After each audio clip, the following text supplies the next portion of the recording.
ചോട്ടാനിക്കരയിൽ POCSO അതിജീവിതയെ ഗുരുതരാവസ്ഥയിൽ കണ്ടെത്തിയ സംഭവത്തിൽ ആൺസുഹൃത്ത് പോലീസ് കസ്റ്റഡിയിൽ. ഇരുവരും തമ്മിലുള്ള തർക്കമാണ് മർദ്ദനത്തിൽ കലാശിച്ചത്. പെൺകുട്ടി മെഡിക്കൽ ട്രസ്റ്റ് ആശുപത്രിയിലെ വെന്റിലേറ്ററിൽ ചികിത്സയിലാണ്. വിഷ്ണു സുരേഷുണ്ട് കൊച്ചിയിൽ നിന്ന് വിശദാംശങ്ങളുമായി. വിഷ്ണു, എന്തൊക്കെ വിവരങ്ങൾ പോലീസ് നൽകുന്നുണ്ട് ഈ സംഭവവുമായി ബന്ധപ്പെട്ട്? വിഷ്ണു,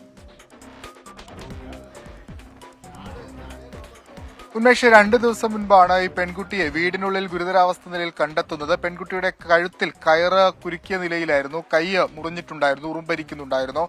പിന്നീട് പോലീസ് നടത്തിയ അന്വേഷണത്തിലാണ് ആൺസുഹൃത്തുമായുള്ള തർക്കം ആണ് ഈ ഇത്തരത്തിലുള്ള മർദ്ദനത്തിൽ കലാശിക്കുകയും പെൺകുട്ടി അതീവ ഗുരുതരാവസ്ഥയിലേക്കാകുന്ന സാഹചര്യത്തിലേക്ക് പോയതെന്നാണ് പോലീസിന്റെ പ്രാഥമികമായ നിഗമനം. നിലവിൽ ഈ ആൺസുഹൃത്തിനെ ചോറ്റാനിക്കര പോലീസ് കസ്റ്റഡിയിൽ എടുത്തിട്ടുണ്ട്. ഇയാളുടെ അറസ്റ്റ് രേഖപ്പെടുത്തിയിട്ടില്ല. ഇവർ തമ്മിൽ നിലനിന്നിരുന്ന പ്രശ്നമാണ് ഇത്തരത്തിൽ അക്രമത്തിലേക്ക് പോയതെന്നാണ് പ്രാഥമികമായി വിലയിരുത്തുന്നത്. പെൺകുട്ടി പോക്സോ അതിജീവിതയാണ്.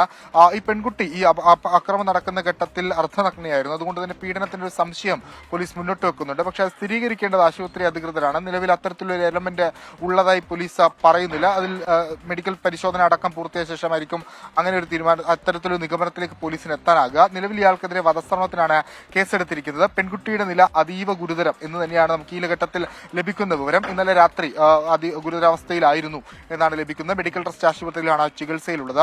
ഈ കാമുകനുമായിട്ടുള്ള പ്രശ്നമാണ് അത് അക്രമത്തിൽ കലാശിച്ചത്. പിന്നീട് ഈ പെൺകുട്ടിക്ക് ഇത്തരത്തിൽ വലിയ ബുദ്ധിമുട്ടുണ്ടാകുന്ന സാഹചര്യത്തിലേക്ക് പോയതെന്നാണ് പോലീസ് ഈ ഘട്ടത്തിൽ പറയുന്നത്. മറ്റ് സംശയങ്ങളൊക്കെ പോലീസ് പരിശോധിച്ചു വരികയാണ്. ഇന്ന് ആ വീട്ടിലടക്കം പരിശോധന നടത്തുകയും ചെയ്യും.